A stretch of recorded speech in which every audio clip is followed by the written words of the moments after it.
welcome to Any Given Sunday. This is the Week 11 headlines. And Tyler, I gotta be honest, I have no fucking clue who's good as far as teams go. But there's there's a few players, but there's one player in particular that I am certain is good, and that is Jonathan Taylor. Yeah, Coop. I mean, Jonathan Taylor, he's already been having an absolutely spectacular season, but he just had his best performance of the year. All of the great performances he's had so far this season, he somehow just topped it. And in last week's overtime win, had 32 carries, absolutely shouldering the workload, but had 244 yards and 3 touchdowns for the 5th time of this season. And I was curious about what his pace looked like to catch LaDainian Tomlinson, the current record holder for rushing touchdowns in the season. Sure. And LaDainian Tomlinson that year had 3 or more touchdown games. That's crazy. But also had 5 2-touchdown games. In addition to, so 11 games with 2 or more scores. And I've had a couple 4-touchdown games, and I'm really wondering if Jonathan Taylor's going to be able to catch that record. I don't think he will, because to do so, he's got to average 2 or more touchdowns for the rest of the season. And as amazing as he's been doing, in today's NFL, I just don't know if that kind of ridiculous production is sustainable for an entire season. But I'm excited to see if he's going to be able to catch that record. Well, and the thing that's really going to hurt him is, coincidentally, our second headline. The Colts are developing a turnover problem. Daniel Jones, in particular, is developing a propensity for turning the ball over, which is bad. You don't want your quarterback to do that. You don't want your quarterback to throw interceptions, but they happen, especially if you're trying to push the ball down the field. What you really can't have your quarterback doing is fumbling. And Daniel Jones has fumbled in the last 2 games, and it cost them against Pittsburgh. And thankfully, the defense and Jonathan Taylor were strong enough against Atlanta over in Berlin to take care of business there and make sure that everything was nice and squeaky clean. But they've got Kansas City this week. You can't turn the ball over against Kansas City. As rough as the start to their season has been, as much as they might be 500 after this week, you cannot turn the ball over against Kansas City. Can't throw interceptions, can't have your quarterback fumble, can't have your running back fumble. And that is more concerning to me. That hurts Jonathan Taylor's chances at getting the rushing touchdown record. LaDainian Tomlinson, by the way, absolute beast. I have no idea how he scored that many touchdowns in a single season. Yeah, I mean, we've talked a lot about the Colts this season as one of the true contenders in the AFC. I mean, they've beaten other dominant teams, and they've blown out bad teams left and right. But a part of being a contender, you cannot be turning the ball over offensively like this. You do not win games consistently losing the turnover differential. It is absolutely not a formula for success, and that's what the Colts, specifically Daniel Jones, has been exhibiting over the last couple of weeks. And for Colts fans and for a lot of NFL fans, it's okay, Daniel Jones is reverting back to New York Giants Daniel Jones. And I hope that that isn't the case. I hope he's able to rally back and keep putting together efficient performances like he was earlier in the season. But the last couple of weeks, Daniel Jones has starting to look like New York Giants Daniel Jones. Well, and if the Colts fall from the status of contenders, it really only adds to the question, how many contenders are there in the AFC? Because you could probably comfortably toss Kansas City up there, but Buffalo has some questionable losses. Baltimore has questionable losses. Pittsburgh has questionable losses. Jacksonville only has one really notable win, and that's over the Chiefs.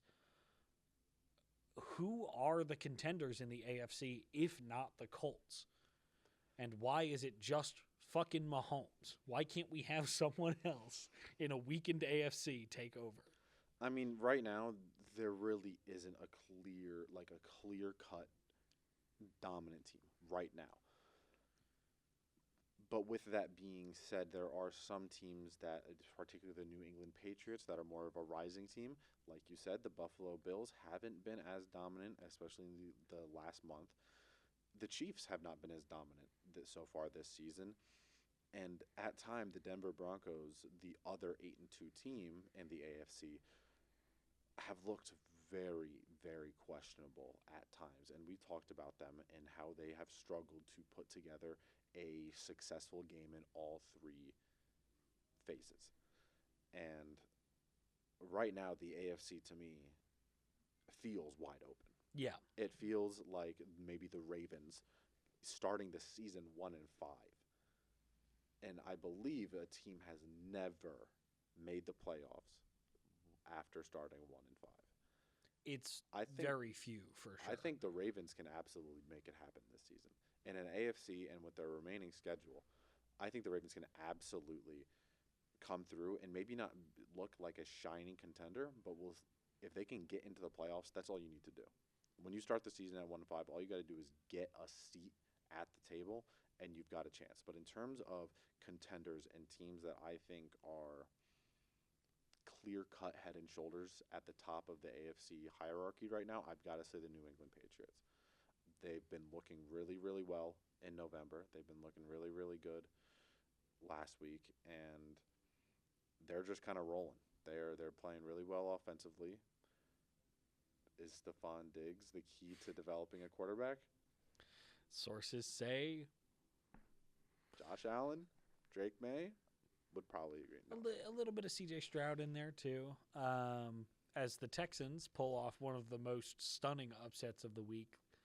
But yeah, I think if we're looking at clear-cut AFC contenders, there's really only three teams that you can bring up, and it's New England, Indianapolis, and Denver. And of those three, Indy and New England are clearly the strongest. New England is a little young and green for me. Indy, if they continue on their current pace, isn't going to beat anybody with the amount that they're turning the ball over. And Denver, we've talked a lot about the Broncos this year. I had them as my preseason AFC Super Bowl pick. They disappear for halves or more at a time. And that's a problem. You can't do that and be a Super Bowl contender. And there's a difference between what the Broncos did on Thursday in a 10-7 dogfight against the Raiders and what the Eagles and Packers, two of the contenders in the NFC, did on Monday night, where that was a defensive battle through and through. There weren't any points scored until halfway through the third quarter, and neither team scored a touchdown until late in the third quarter, early in the fourth quarter. I mean, yeah, it's just when you can't put together a complete game, it is hard to win. I mean, the Broncos so far this season have been successful at making a handful of comebacks against, like the insane one against the Giants. But it's not a formula for continuous success, and that is my biggest concern with the Denver Broncos. And like you just said, the Colts have had a turnover issue over the last couple of weeks. But right now, the Denver Broncos, Indianapolis Colts, and New England Patriots all sit at 8-2, with the best record after that being the Los Angeles Chargers at 7-3. And the Chargers, similarly to the Broncos, I think, have been a team that have struggled to put a complete game on paper. They've struggled to put a game out there where they just absolutely dominated for all four quarters and in all three phases. But I think the Chargers could be a contender, maybe not for the Super Bowl, but for the AFC title game, and can never count the Chiefs out and can never count the Ravens out when they've got as much as I hate to push the narrative that quarterbacks drive it, but Patrick Mahomes and Lamar Jackson have been playing really well this year and have really been putting their offenses on their shoulders, and you really can't count either of those guys out as long as they got a seat at the table. Well, and a much easier question, I think, to answer is, who are the contenders in the NFC? And I think there's 3 to 5 pretty clear answers to that, depending on how you feel. God damn it. depending on how you feel about Seattle and Detroit and Green Bay. But I think the two undisputed, clear-cut top of the NFC teams somehow are our teams, the Eagles and the Rams. I mean, a lot of people would put the Lions over the Rams right now, which is absolutely respectable. I think. I mean, the Rams sitting at 7-2 right now haven't really played their schedule so far this season hasn't been very difficult. I mean, their best win came in a close one against the Indianapolis Colts. But I think that right now, if we're talking about NFC contenders, it's got to be Philly. You've got to have Detroit. You've got to have Seattle, the way that their offense has been absolutely firing. I mean, dare I say, it looks like a 2001 St. Louis Rams offense, the way that they've been putting up points in the past month or so.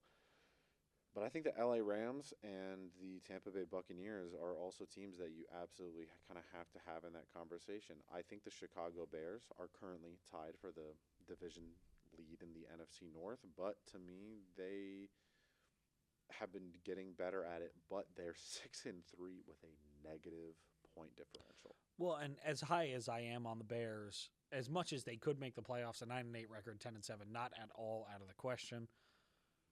They're a year or two away from being contenders, at least. If they come out next year and they just start absolutely dominating, it wouldn't stun me depending on their free agency and draft, but it would surprise me this year if they were able to upend the Lions or Green Bay in the rematch, Detroit in the rematch, or Minnesota in the rematch, or Green Bay the two times that they play them, or Philadelphia when they have them left on the schedule.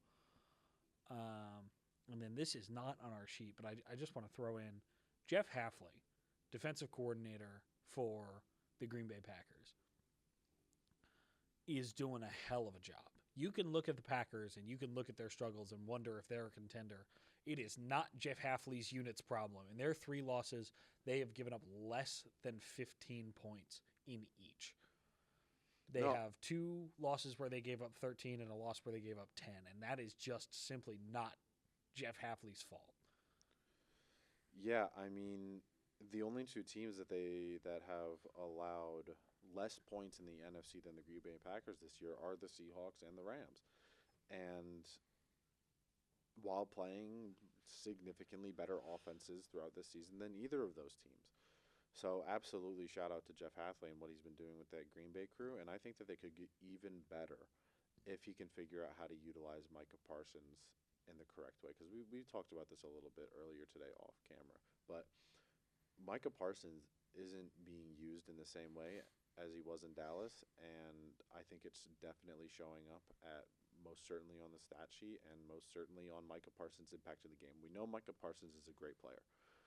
But Green Bay's been Hafley's been trying to use him as a pure pass rusher, and I think he's much more efficient when he's used in numerous spots on the field because he absolutely can play pretty much anywhere on that linebacker level or at the outside linebacker level. And I think the Green Bay could be in that top contender tier, but I think right now with some of the losses that they've had, I just can't put them there yet. Well, and losing to the Eagles is not so much factored in. That was a defensive battle. Neither team's offense could do anything. Losing to the Panthers and the Browns really hurts their candidacy. And it's not like contenders can't have bad losses. The Eagles lost to Tampa last year was atrocious. They got blown out. It was like 33-9 or something. But Green Bay, similar to Denver, has a wonderful defense. Their offense disappears for halves at a time or games at a time, and you can't have that in a contender. No, and bringing this back to the hierarchy of the NFC contenders right now, I think you got to have Philly at 1. I think your number 2 spot is probably going to be the Detroit Lions. Your number 3 spot is probably going to be the Rams or the Buccaneers. And then I think your 5 is going to be the Seahawks. And I've got the Seahawks at 5 right now when it comes to contending for a Super Bowl. because of what we saw out of Sam Darnold in last year's playoffs. Yeah. And Sam Darnold, being from the franchises that he played for prior to the Minnesota Vikings, had zero playoff experience. Yes.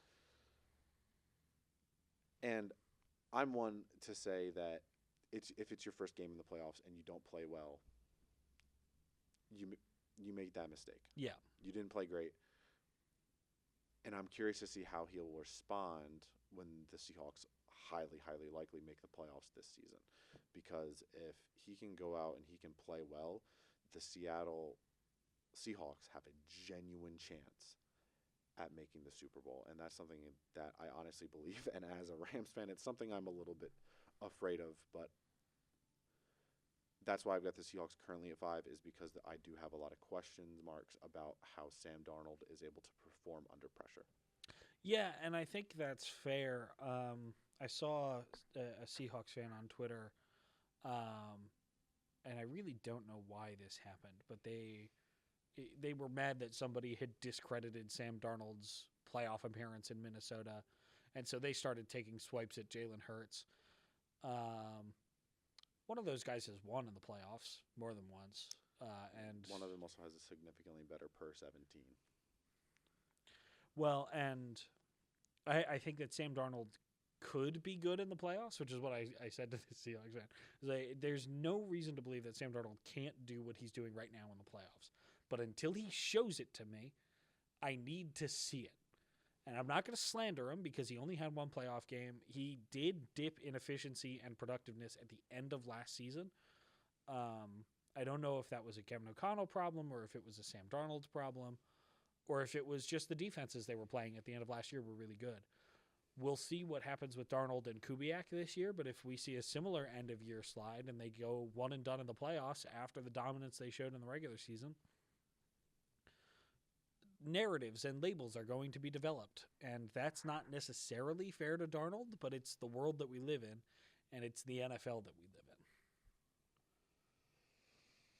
in. Yeah, and with that wraps up the headlines that we had for this week. And if you guys didn't see the Instagram post that we had earlier in the week, these are the weekly awards that we selected for this week. Winning the Unk Still Got It, we've got DeMarcus Lawrence in his first year with the Seattle Seahawks. Half a sack, 2 fumble recoveries, took both of them back for touchdowns. The touchdowns are really the Unk Still Got It part. It was nice to see him finally score a touchdown on someone. I mean, you also just love to see an old big guy rumble. Yeah. You know, you it's just something you love to see. It's something that warms the heart of a football fan. Especially when he's not doing it to your team for the first time in his career. Yes. DeMarcus Lawrence, a former Cowboy, wrecked a lot of our game plans before we really started hyper-focusing on our offensive line. Great player, well-deserving of Unk Still Got It. Our big man of the week, related to DeMarcus Lawrence's performance, was Tyrese Knight, the Seattle Seahawk who forced both of those fumbles on his only 2 sacks of the game. Excellent performance by Knight. It helped Seattle build a 35-0 lead at the half. Only 21 of those points came from the offense. I say only. 21 is a good amount of points for the offense to put up. To only be outscoring your defense by 7 at the half is insane. A huge credit to the defense, a huge credit to Mike McDonald and the Seahawks coaching staff. Props. Yeah, a great game from both of those players on the Seattle defense. And our next NFC player of the week, my QB, my guy, my unk, Matthew Stafford. He played another really, really phenomenal game. The first quarterback to ever throw 4 more touchdowns in 3 straight weeks with 3 straight games with 0 turnovers. The first to ever do it. Last week he had completed 24 passes of 36 attempts with 280 yards and 4 touchdowns on a 127 passer rating. Absolutely great game. Absolutely boosting his MVP conversation is his MVP candidacy, which if he can win that, if he can take home an MVP, I think it puts him in the Hall of Fame. I'm not going to say first ballot, but absolutely going to get in if he can take home some hardware. Well, and Stafford is already a borderline late term Hall of Famer right now. Yeah. Some people would argue Hall of Very Good. Some would argue Hall of Fame. An MVP and or a second ring goes a long way to securing that. The MVP goes a much longer way because it shows that even at 37, Matt Stafford is still peaking. And from one MVP candidate to another, it's no surprise. Everybody knew this was coming. The AFC Player of the Week. I wrote this down as soon as the game was up. We hadn't even opened the 1 o'clock window yet. I wrote down the AFC Player of the Week. Jonathan Taylor, 32 carries, 244 yards. His 5th 3 total touchdown game of the season, which is the same amount as Matt Stafford. He is insane. Those are quarterback numbers. If a quarterback threw the ball 32 times, had 244 yards and 3 touchdowns, they would win the Player of the Week award, as evidenced by the fact that Matt Stafford threw it 36 times for 280 yards and an extra touchdown, and did so in the NFC. And I'm going to give props to our Coach of the Week, because I predicted a few weeks ago that he would get fired after an embarrassing loss. He didn't lose that game. He lost the one after. But he didn't lose that game. And he didn't lose this week. And I did not give him much of a chance. Mike McDaniel, future Eagles offensive coordinator. I hope. Every time I've said that about somebody, they've immediately coached themselves out of that job. First it was Shane Steichen, then now Mike McDaniel is saving his job. The Dolphins, with the surprise upset of the week, beating the Bills, shutting them out in the first half, holding Josh Allen down. Kudos to Mike McDaniel and the Dolphins. Yeah, huge shout out to Mike McDaniel, potentially saving his job, a coach that was not able to save his job. Just to quickly bring it up, was that Brian Daboll was fired from the Giants. And with Brian Daboll being gone from the Giants, it does make me wonder who's next. I'm concerned that it's going to be Chris Shula, but just a quick mention that Brian Daboll has been fired from the Giants, but Mike McDaniel, huge shout out for the Coach of the Week. And our passing chart of the week comes from a very unsuspecting player, but it is a pretty chart. Now, we also, and that player is Tyler, I can't remember, is it Shug? Shug? Or is it, I've heard so many different pronunciations, but Tyler Shug should be on screen now. I mean, it is just pretty. Got a nice even distribution, a slight tendency to the left, but those 2 touchdowns are nice. Well, and 19 of 27, 282 yards, 2 touchdowns, 2 long arcing touchdowns. This is a wonderful chart. Nice completion percentage over expected. I think the first time he's gone positive in that metric this year. And a dishonorable mention. If Tyler Shug hadn't performed so well in the Saints' second win, this Justin Fields chart would have won Chart of the Week. And this is a reminder that charts don't always have to be pretty. Sometimes they can be funny. Justin Fields' chart should be up on screen now. Oh boy, Justin. 3 passes further than 15 yards down the field, 2 incomplete, 1 intercepted. All three of them incomplete, 1 intercepted. His only touchdown was caught 5 yards behind the line of scrimmage. It was a wonderful testament to how good Breece Hall is. I mean, when I saw this, I was like, I didn't know that they had next-gen stats in the 50s. Because this is, I mean, Justin, the Jets, what are you doing? Why is your quarterback throwing it like it's the 40s? I mean, sorry, NFL wasn't really a thing in the 40s. No, it was, but why does this chart So it looks like if they gave the ball to a 12-year-old and told him to throw it as far as he could. Well, and I I think I texted you this shortly after the Bears game, but the Justin Fields truthers have been weirdly quiet the last few weeks.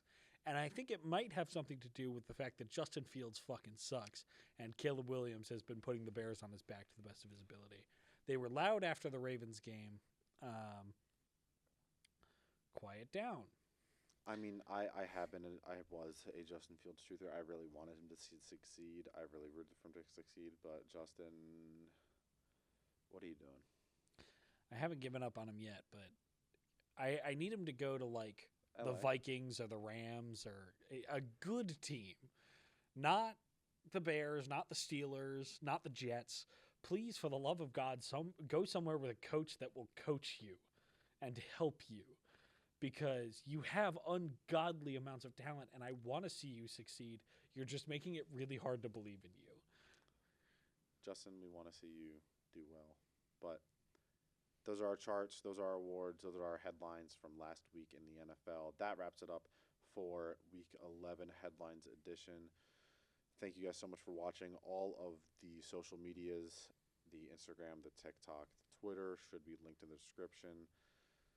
And thanks again for helping set up and produce to our executive producer, Holt Hendershot. We will see you guys in the next one. All right, great. Rip it. Whew. Do you want to do real quick thumbnail faces? Oh, yeah. What do you mean? So I was thinking like... and then let me see what my other thumbnail was. Oh, who can contend? For who can contend, we can just kind of look at each other and just...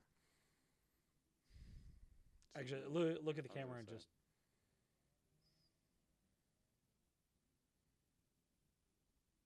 Okay, that should be good. And then for it, we're just in awe of Jonathan Taylor, still looking mostly at the camera. Just...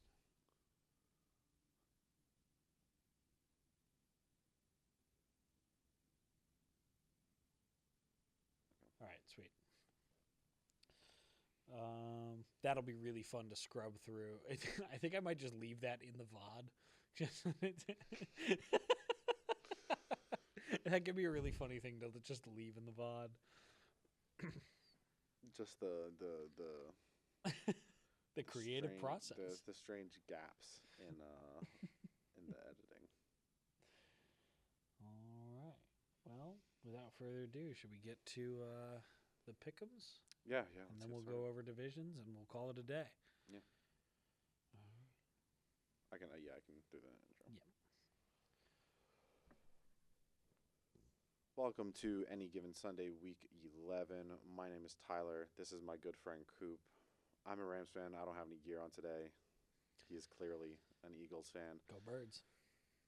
And this week we've got a lot of good matchups, and we had a little bit of trouble deciding what our circled games should be. But our first one is going to be the winner will come out with a good leg up in the NFC West. We've got the Seahawks going to LA and taking on Matthew Stafford and the Rams.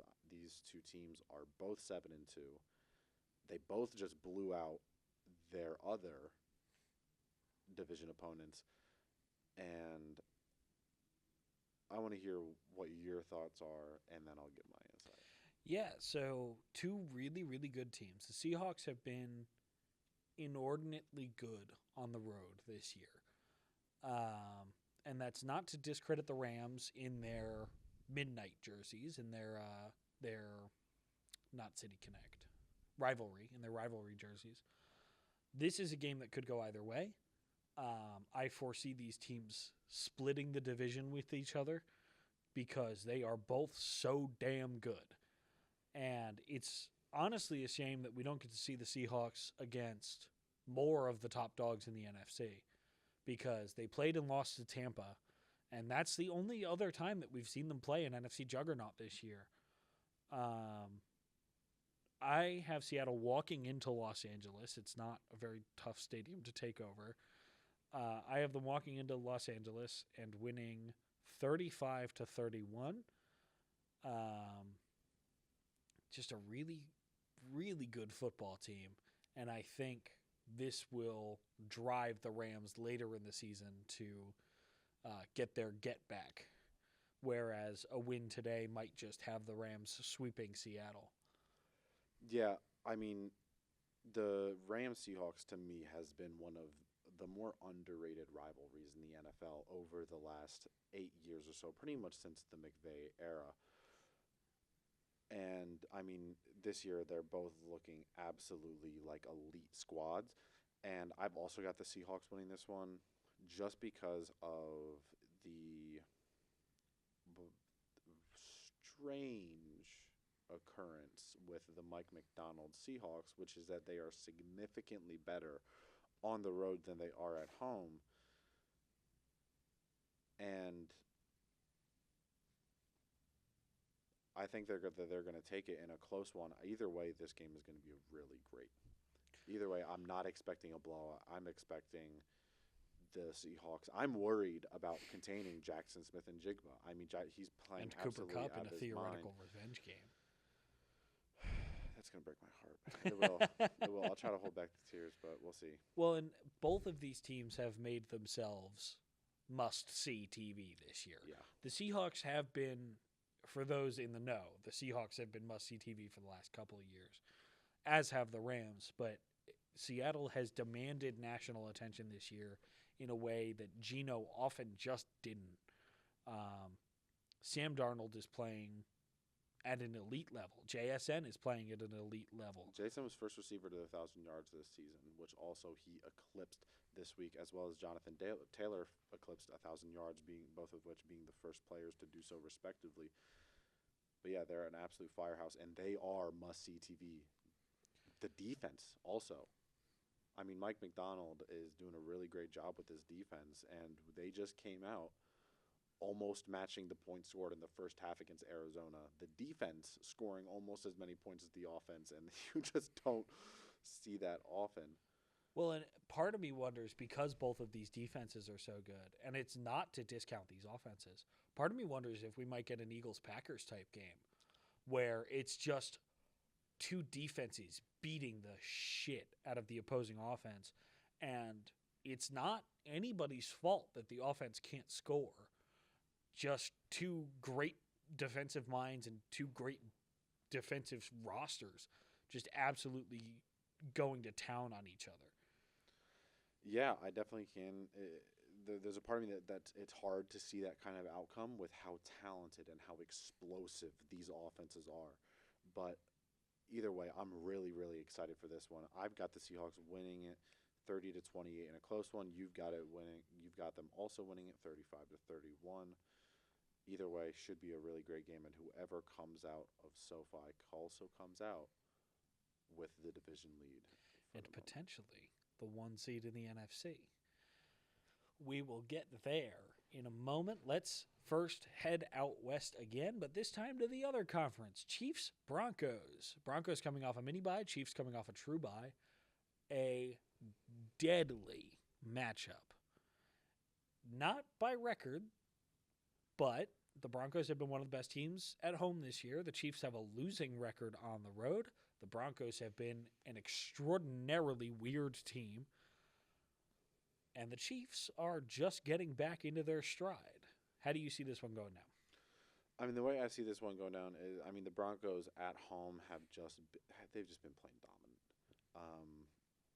And the defense has been exceptional. And with the exception of that game for 3.5 quarters against the Giants, but at the end of that game, the defense completely shut the Giants out. And this Broncos defense is fierce. This Broncos defense is terrifying. And even with how great Kansas City's offense has been this year, and with how many weapons that they're getting back, I don't think that they're going to be good enough to put up enough points to win this game in Denver just because of how elite this defense is. I completely agree. This Chiefs offense is deadly, and I think they will get the Broncos upon the rematch in Arrowhead. Arrowhead's just a really, really tough place to play. But Mile High is becoming a really tough place to play, especially against that vaunted Broncos defense. I've got Denver taking this one 24-21. I think it'll be a very close and entertaining game. I think all three of our circled games this week have the potential to be game of the week. Yeah. And I think there are even some that we couldn't circle because we limit ourselves to three there that could be game of the week. I have a hard time seeing Kansas City walk out of this one. It wouldn't be shocking if they did. They are still a good football team. But if the Chiefs fall to 5-5, they don't have tiebreaker over Jacksonville. I have the tiebreakers up here. They don't have tiebreaker over Jacksonville. They don't have tiebreaker over Denver currently, and they wouldn't have tiebreaker over. Or I'm sorry, they don't have tiebreaker over LA, the Chargers, and they wouldn't have tiebreaker over Denver. So it's a really, really tough spot to climb out of at 5-5. You can still make the playoffs. It's a really, really tough spot to climb out of if you're Kansas City. Yeah, and at the same time, if the Broncos are able, like we both predict, if the Broncos are able to get this win at home, it elevates them to being 9-2, while the Chiefs would be at 5-5. And with 6 games left to play in the season, and you're 4 games back, it pretty much knocks Kansas City out of division title contention, which is really weird to say during the Andy Reid Kansas City era. But I think if the Broncos can get this win, it goes a long way to helping them secure the AFC West.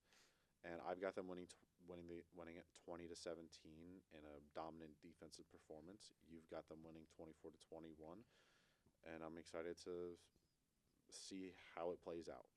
And on to another game that is not a divisional game, but could have implications on the seeding in the NFC for the playoffs. We've got the Lions going into the Link in Philly. How do you see this one going out as an Eagles fan? So I'm going to complain about something real quick. I complained about it at the start of the season, and I'm still upset about it. The Eagles don't get back-to-back home games this year. Really? Really. There's a couple times where we get back-to-back road games. The only time this season we could have back-to-back home games is in the very likely event that we win the division, our Week 18 game, and obviously either the following wild card or divisional round game would be in Philadelphia. And that would be the first set of back-to-back home games that the Eagles would get this year. That being said, we just went into Green Bay. We just went into Lambeau Field, upset the Packers there. It was an upset. The Eagles were 2-point underdogs. I believe we are favored over the Lions. These are two of the teams at the top of the NFC. If the Lions win, they slot themselves into the 2 seed. If the Eagles win, they keep themselves in the 1 seed. Interesting, if the Lions win, the winner of Seahawks-Rams is the 1 seed in the NFC. And that should be of interest to you because this is the Sunday night game. We will already know who the winner of Seattle-Los Angeles is by the time this game gets on. And Philadelphia's closing schedule is much easier than the schedule they've already played. Philadelphia has played the most teams with a winning record in the NFL this year. They have won the most against teams with a winning record, barring a remarkable, I want to say 8-1 record, but I actually don't know what the Eagles' record is. So they're 7-1 against teams with a winning record. They also lost to the Giants. We can ignore that. I have Philadelphia winning at home 31-28. I think it'll be a very entertaining game. It's the NFC Championship game we deserved last year, but on Philly's home turf instead of Detroit, where it would have been last year. Yeah, this is the first game this week that we disagree on the pick.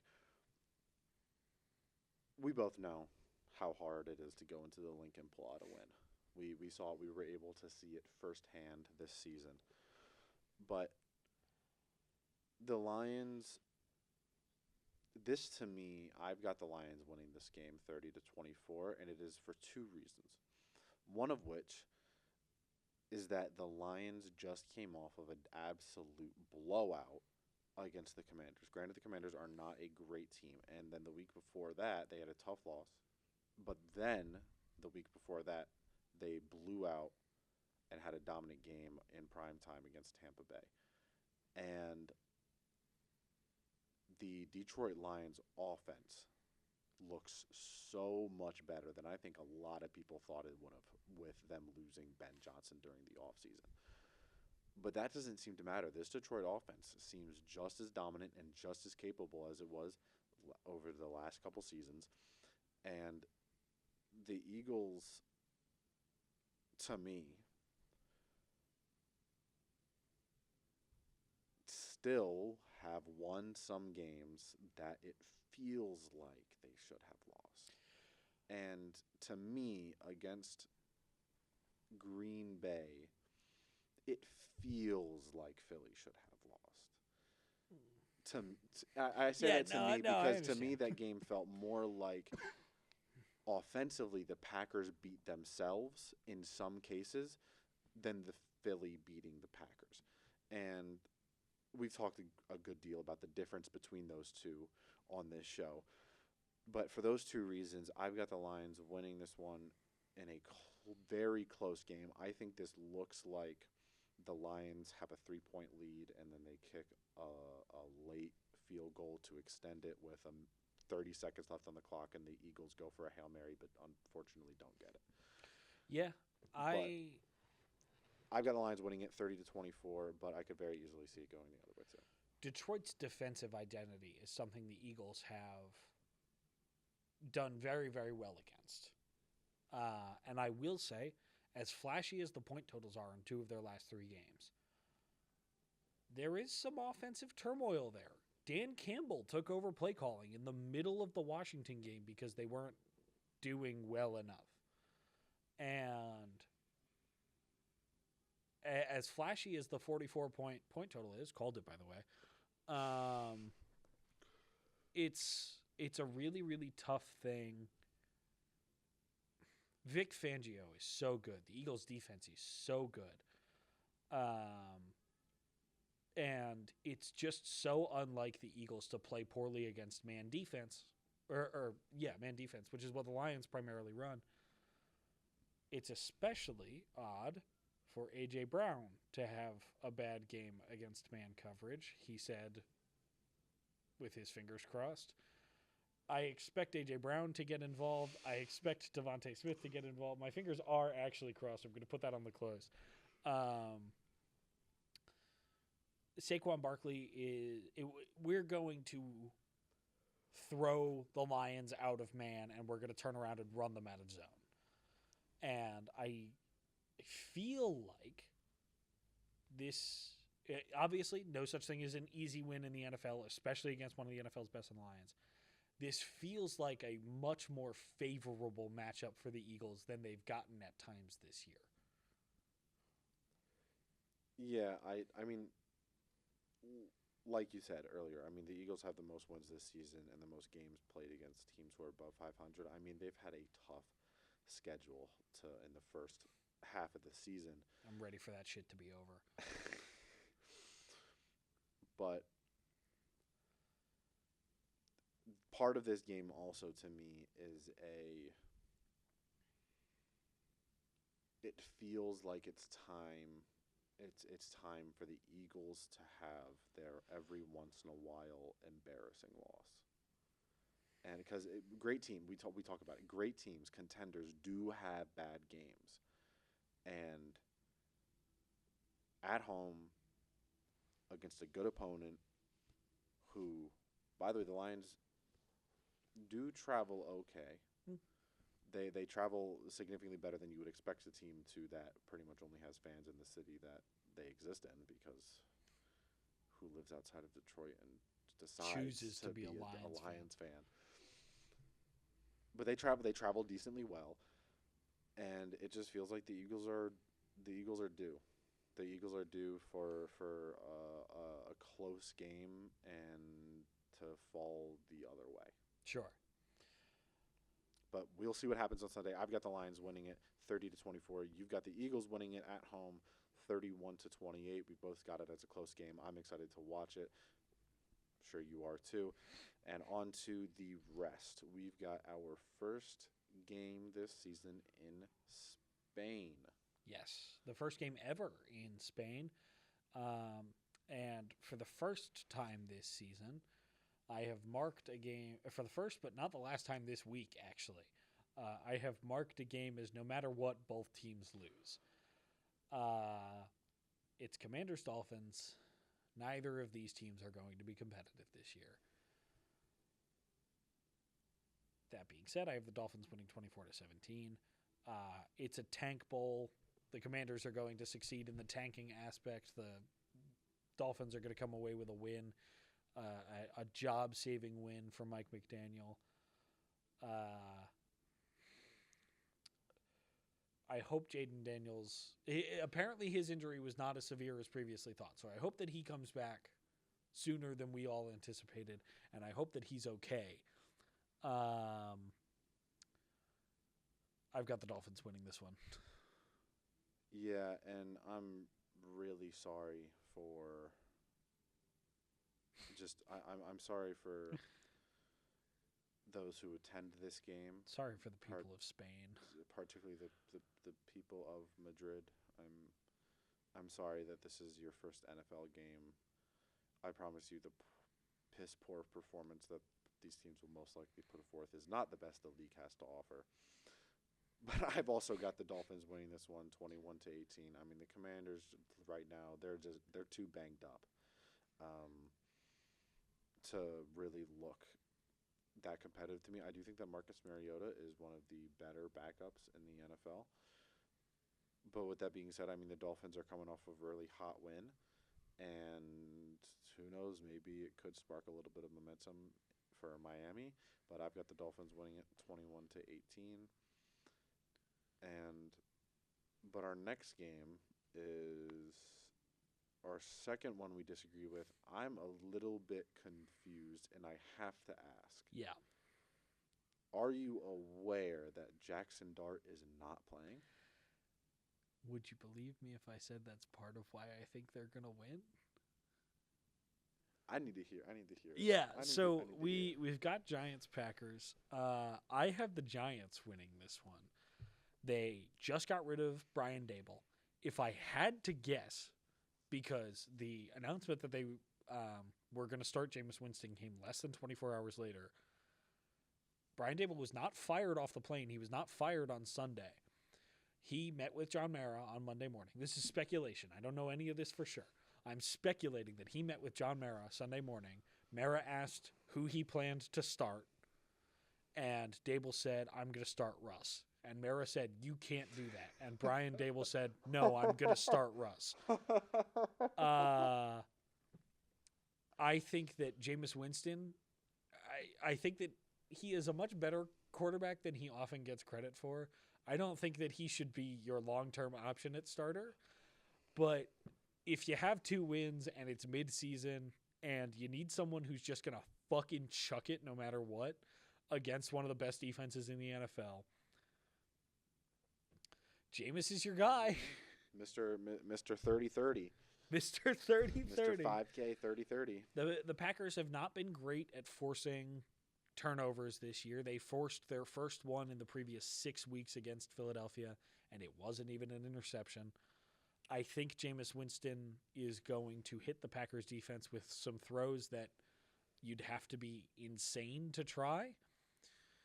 And I can't wait to see this game unfold. No matter what, it's going to be fun. Jameis Winston is starting. So I've got the Packers winning it 28-10, and I agree that the Packers defense isn't great at forcing turnovers, but when you're playing Jameis Winston, the defense doesn't have to do much to forcing. Jameis Winston kind of does that all by himself. And I just, without Jackson Dart, and I mean Jackson Dart has really brought a spark. I mean there were concerns after Cam Scatterby got injured that the Giants defense was going to get another flat tire, but I thought that in the 2 games he played without Cam Scatterby, I think Jackson Dart does a good job of bringing a really good spark to this Giants offense. And without Dart, the offense looks and theoretically should be completely lifeless. And I think that's exactly what's going to happen against a good, dominant Packers defense. I've got the Packers winning at 28-10 at MetLife. And like any MetLife game, I'm hoping that no injuries occur during the game.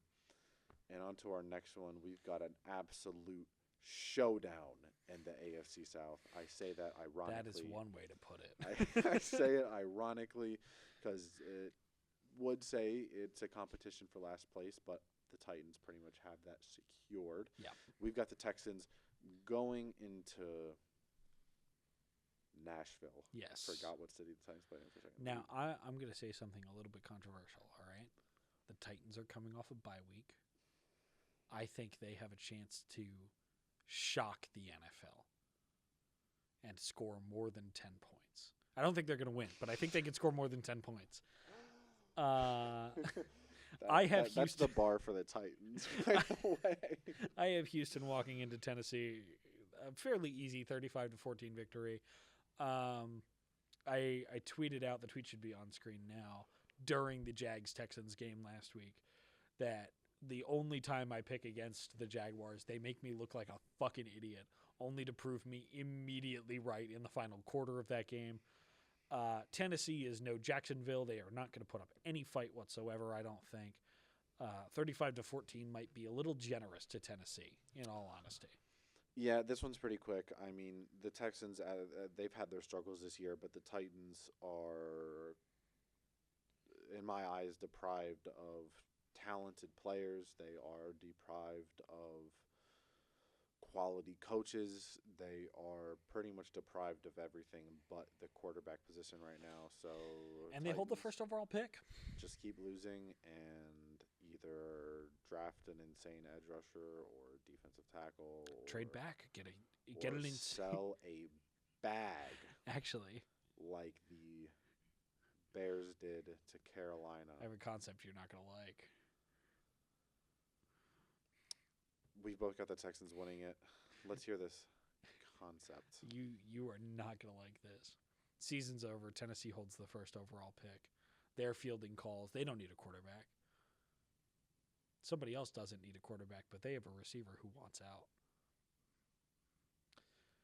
Tennessee picks up the phone when Philadelphia calls. A.J. Brown? Lands A.J. Brown and 2 firsts for the first overall pick. Philadelphia doesn't need a quarterback. They know that. They trade out of the first overall pick. Marvin Harrison Jr. is an Eagle. They get their 2 firsts back, and the Cardinals get the first overall pick and draft whoever the best quarterback in this class is. And Jonathan Gannon gets his QB of the future. The only response I have to that fantasy is that this isn't Madden. It's not franchise mode. I don't believe an NFL team would trade for a first overall pick just to trade it away. If there was one team in the NFL that you could name that would do that, who is it? If there's one team that would try it, who is it? That would try it? Yeah. The Panthers, because they like being a poverty franchise. Fair enough, yeah. If there was one general manager who was insane enough to try trading for the first overall pick just to trade out of it, I think it would be Howie Roseman. I would say either Howie Roseman or Les Snead, because Les Snead has proven that he doesn't give a damn about picks. But yeah. But anyway, we've got that is an interesting theory that I think has a plus 500 million odds of happening. I'll put $1 on that. Anyone will put $1 on that. But anyway, we both got the Texans going into Nashville, getting a win. Titans are just the Titans and are really deficient pretty much everywhere. On to our next, we've got what might be, to me, the most confusing prediction so far, because we've got a Panthers team going into Atlanta, and the Panthers had been seemingly looking a little hot. And then they lost to the Saints. Not only lost, but lost badly. Yes. Now, I will say, a couple weeks ago, I made a joke about the Saints changing quarterbacks, and I likened it to changing the captain of the Titanic. Tyler Shough won Chart of the Week this week. Played pretty well. Played better than Spencer Rattler had, for sure. And they are still a well-coached team. If Tyler Shough turns into something, they have a quarterback. They have Chris Olave, a receiver. You really just need to start replacing pieces on that defense, and you've got a core there for Kellen Moore to build around.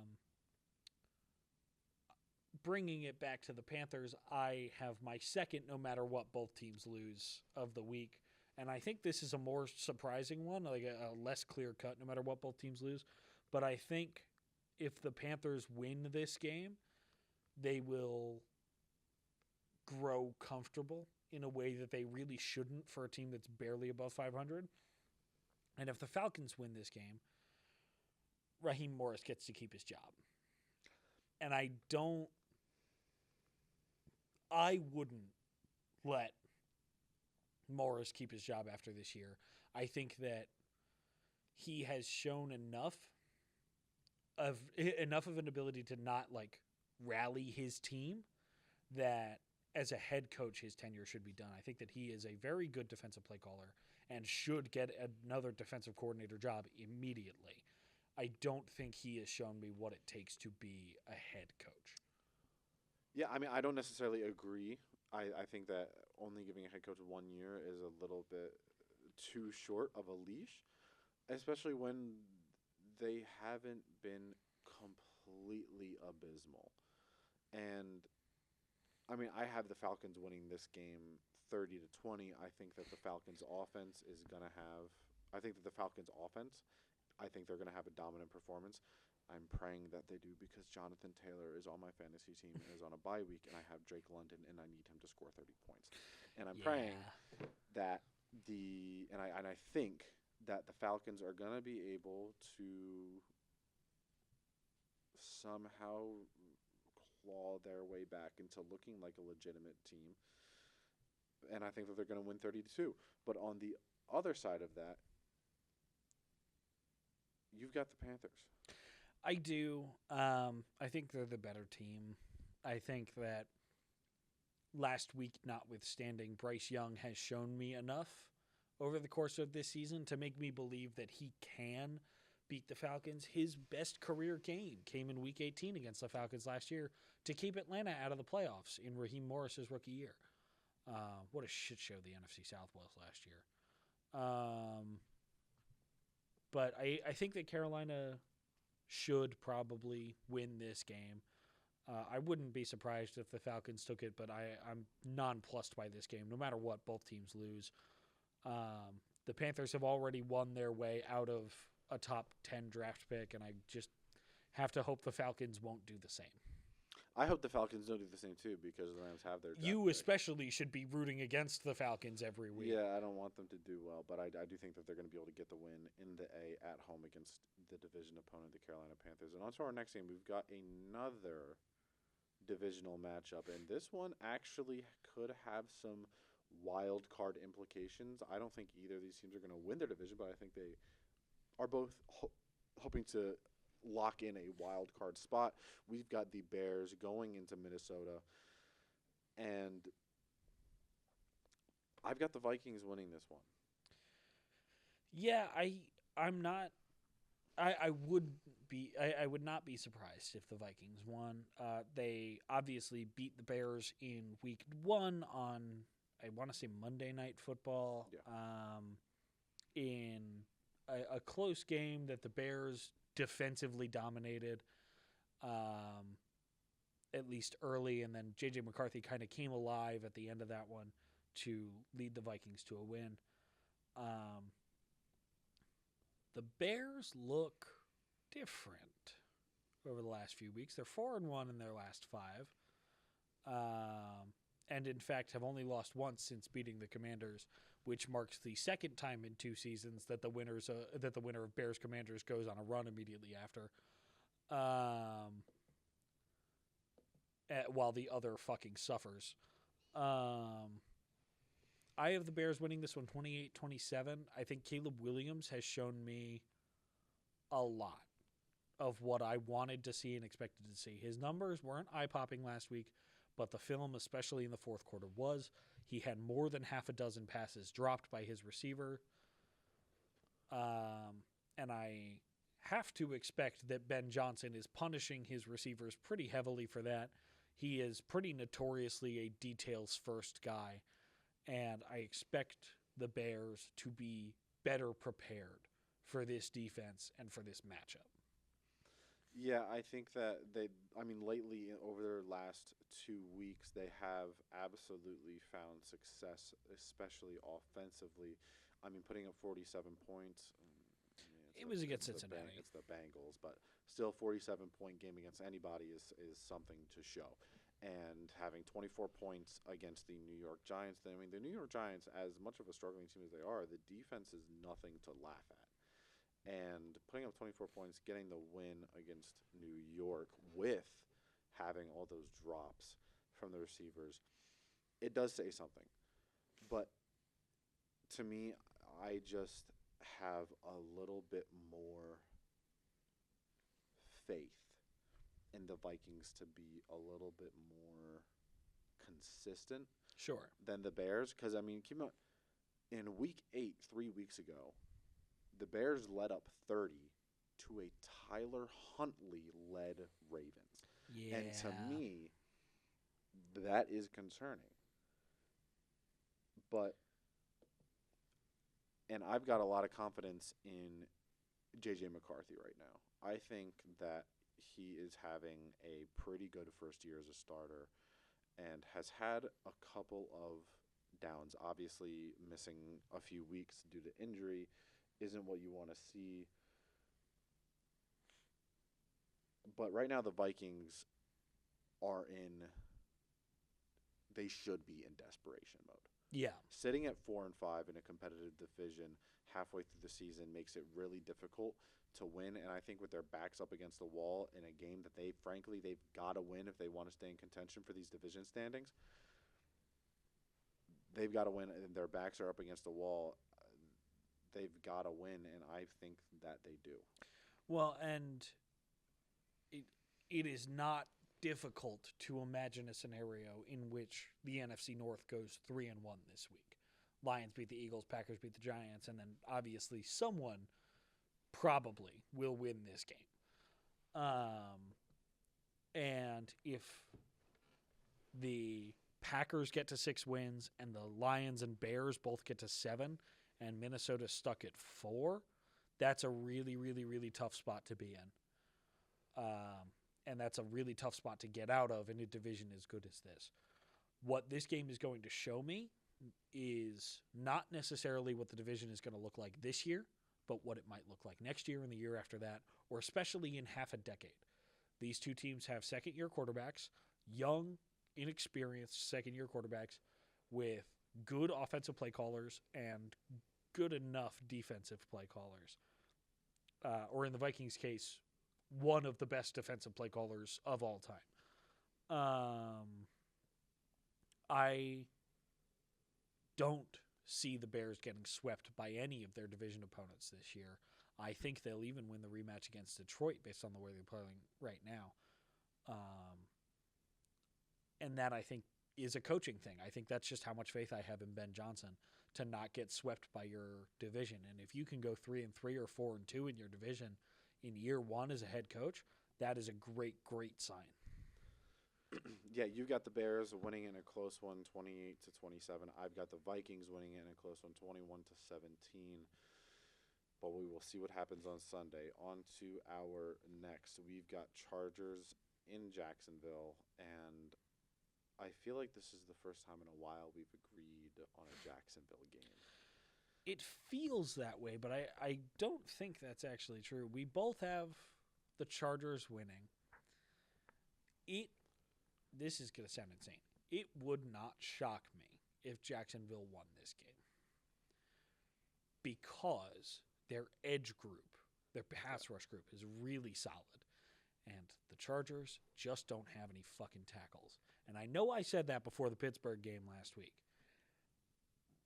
But Josh Hines-Allen and Trayvon Walker are both really, really good. And this Jacksonville defensive line struggled, in quotes, against the Houston defense last week. They generated a lot of pressures, couldn't convert them into sacks. And against Houston's O-line, that's a really bad sign, which is why I have the Chargers winning this one. It would not shock me if the Jaguars defensively focused on that and converted a lot more of those pressures into sacks this week, which is why it wouldn't surprise me if Jacksonville won. I still have the Chargers winning 24-10. I don't think it's going to be particularly close. The Chargers are the better team and need to keep a foot in the race against Denver and keep a leg up over Kansas City, even if Kansas City wins this week. Yeah, I agree. I think I've got the Chargers winning it in a little bit of a closer game, 20-17. I think this looks like a fairly defensive game for most of it. But the Chargers are a better team on defense. They're a better team on offense. They are a better team. They're a better coached team, and it's hard to. It is difficult to bet against a team when they have that kind of dominance on paper over their opponent. So we both got the Chargers winning it. And on to our next, we've got the Bengals coming off of a bye week, and I notice that you just changed your score prediction for this and your team prediction for this. We've got Cincy going into Pitt, and earlier in the season, I called the upset. Yes. That Cincy would shock the NFL and beat the Steelers. I don't think that's going to happen twice. The Steelers are not one to get swept by pretty much anyone in their division but the Ravens. That is just the culture and the dynamic of the AFC North, and especially at home, I just do not see the Bengals winning this game. I've got the Steelers. I think that they're going to have a good bounce-back week. They struggled a little bit offensively over the last couple of weeks, but I think that they're going to have a good bounce-back win offensively, and they're going to put up 31 to beat the Bengals in a 31-28 contest. Look, I also think that the Steelers are going to score 31 points. The fact of the matter is, the Bengals have been in a lot of high-scoring losses recently. And at some point, something has to give. At some point, you have to score more than the other guys when you're scoring 30+. And I think against Pittsburgh is a potential opportunity for that. Pittsburgh are the champions of 9-8 or 10-7. They are already... When that used to be a thing. Or 8-8 when the seasons were 16 games long. I don't know what it is. This one's a vibes one. And I really just think they've already shown they can do it. And the Steelers defense struggled against the Chargers offense without tackles. And it's not like Cincinnati's offensive line is appreciably better. But I think the pass catchers are. I think Jamar Chase is significantly better than Ladd McConkey. I think T. Higgins is significantly better than late career Keenan Allen. I don't think either of those are particularly controversial takes. I think that the Bengals are going to pull this one out in Pittsburgh and do their part trying to keep Joe Burrow in it before he comes back in just a few weeks now, ahead of schedule on his injury return. Very good news for NFL fans. Yeah. Very bad news for fans of the other teams in the AFC North because Joe Burrow is spectacular. But Joe Flacco, no slouch, especially in the Cincinnati offense. Fuck it, Especially Jamar's on down there his somewhere. first year with a new team. Yeah, after At being least traded in mid-season. recent history. It just seems to be the trend with Joe Flacco. But we will see what happens on Sunday in this AFC North matchup. The Bengals are fighting to keep their playoff hopes alive. The Steelers are fighting to not let the Ravens catch up. And on the next game, we've got the losers of embarrassing divisional games. We've got the 49ers going into Arizona, and Kyler Murray is not playing. And now neither is Marvin Harrison Jr. And I mean, these two teams, the 49ers still want a seat at the table. And I think that they're going to be able to pick up a win this week. The Cardinals just look bad. Just frankly, they look bad. They look and with Marvin Harrison Jr. especially out, it doesn't help the cause anymore. I think the 49ers coaching is just they're going to blow it out of the water. I think that this is going to be a Coach of the Week, Kyle Shanahan week. And I've got the 49ers winning at 24-20. I think 20 points might be a little bit generous, but we'll see. What are your thoughts on this one? 49ers are coming off a really, really tough loss. Kyle Shanahan doesn't like those. Mac Jones doesn't like those. And the Cardinals are down. The Cardinals are down their receiver one of the future and their quarterback of yesterday, presumably, in Kyler Murray. It's a tough game for me to see Arizona squeezing out. I almost changed this one on another vibes thing, and I was like, nah, Marvin Harrison's out. The Cardinals are talent deficient on offense already and missing your top two running backs, your QB1 theoretically, and now your receiver one as well. It's a tough shake. I've got the Niners winning 24-17 in Arizona and keeping themselves alive in the hunt for the division. The Niners, I believe, do have to win out as of right now in order to have a chance at the division. So we both got Niners winning it, and which significantly helps their chances of making a wild card spot. And next up, we've got the Buccaneers going into Buffalo. I feel like if we were talking about this game 5 weeks ago, it would have been an absolute thriller, probably would have been circled. But the Bills have been on a slide. Do you think they're going to be able to recover this week? Yes and no. Tampa has also been sliding. Yeah. They have not been playing to their usual standard. And in that respect, it's kind of a get-right week for both of these teams, not in terms of the opponent that they're playing, but in terms of they need to get right this week, or else I'm going to start having some serious questions. It's a toss-up. I've got Tampa winning 31-24.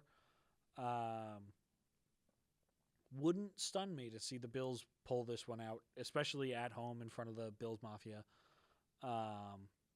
I think it would be really fun to have the Patriots win and the Bills lose again, because every time that happens, every time the Patriots win and the Bills lose, the Patriots' number to win the division gets smaller and therefore more realistic.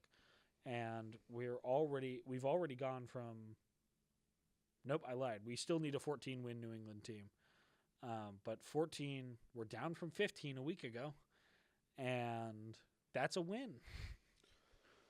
Yeah, I mean, this is definitely an opportunity to kind of get right, not in terms of the record, but just quality of play, because both the Bills and the Bucs have been sliding over the last few games. But we've both got the Bucs winning this one. I've got them winning at 30-28 in Buffalo. And we'll see what happens on Sunday. And both of our blowouts of the week was a blowout earlier in the season. What are your thoughts on Ravens-Browns? I think the Browns just lost to the Jets. I agree. And I think that should just about sum up why my final score is 42-7 in favor of the Ravens. I fully expect Myles Garrett to at least be put on the trading block this offseason. And I think if Tennessee ends up with the first overall pick, another potential scenario is Myles Garrett ends up in Tennessee, along with maybe a receiver, although I don't know who Cleveland has offensively that Tennessee would want.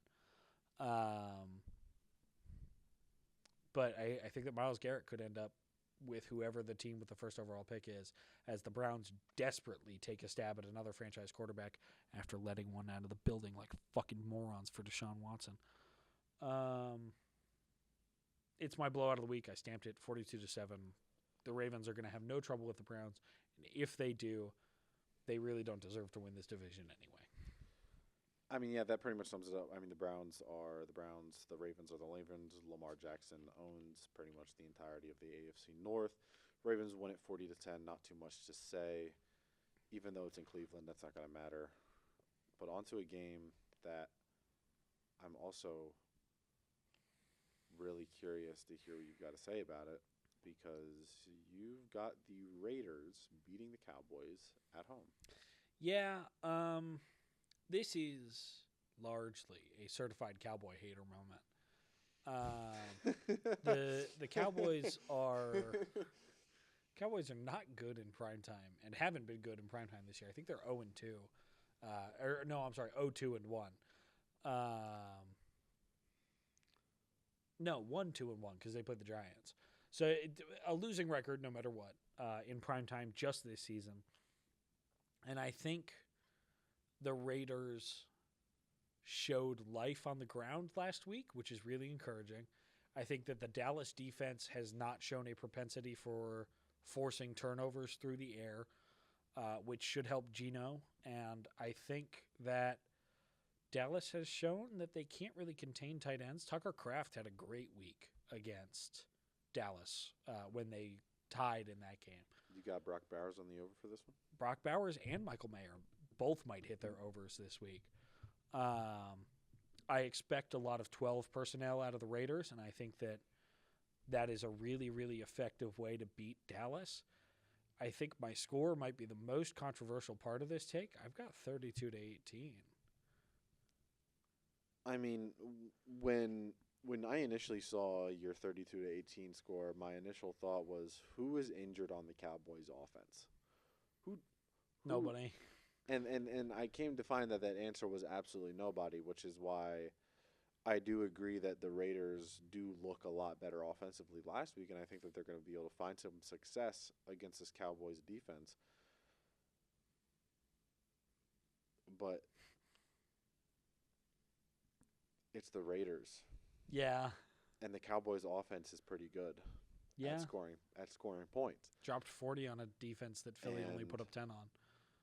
I've got the Cowboys winning at 30-28. I'm really curious to see if your anticipated upset is going to happen. I don't know what it is. We will see. And with that wraps up our games in the NFL this week. We are going to move on to next Thursday's game, some early predictions. Next Thursday in prime time, we've got the Bills going into Houston. What do you see going down? I have given Houston a lot of praise over the last few weeks, or at least last week and this week. Tragically for them, Buffalo is a really, really good football team. And I wouldn't be stunned to see the Texans pull it out, especially given how they beat Jacksonville and how I anticipate they'll beat their opponent this week. I still have Buffalo winning 24-21. I think the Bills finally get right and get back into the prime championship form we're used to seeing from them. And I think that it actually speaks well of the Texans when they go and compete in this game. I think that this will be a hard loss to take because it's against an AFC opponent. I think it'll be a much easier loss to stomach than a loss to an AFC South opponent would be. Yeah, absolutely, and I completely agree with you. I think that this week against the Bucs, the Bills are going to look a little bit more like themselves, but I don't think they're going to be able to come out with a win. But I do think that next Thursday in primetime, they are going to be able to get a win on the road to try to turn their ship back to looking like contenders and looking like the dominant team that we have known to see during the McDermott-Allen era. I've got them winning 27-21. You've got them winning 24-21. And our last thing is our last week's records. Yes. So midweek for both of us last week. Yeah. There were 14 games that we predicted. I went 7-7. You went 6-8. I gained enough ground on you to pull ahead again. Only by a game. I am now 59-41 on the year. You are 58-42. The teams on bye this week, you mentioned Indianapolis. New Orleans is also on bye, which means both of those teams going into their bye week with a win. There will be 15 games in the NFL this week, which is we disagree on the most we have on a fair amount of them. Next week there are there are 4 teams on bye. In preparation for nobody to be on bye Thanksgiving week, which is week 13. We are only a couple weeks out from Thanksgiving week, where we will have 4 games that take place before NFL Sunday. As always, it is an absolute pleasure to do these with you. We will have an unscripted Saturday video coming out this week as well, which is very exciting. For us, it means we have to sit here for about another half hour as we debate what will happen in the divisions for the rest of this season, who we predict will end up in our or in each of the division winning slots, what maybe the playoff picture will look like. But that is all for Any Given Sunday, the main podcast this week. I am Coop. This is Tyler. All of our social media information is down below: Instagram, TikTok, Twitter. Please follow me on Twitter. I'm getting very sad about not having any likes while I'm live tweeting the games. But yeah, we will see you all next week. All right. Okay. We can take 5 if you want. Yeah. I just have.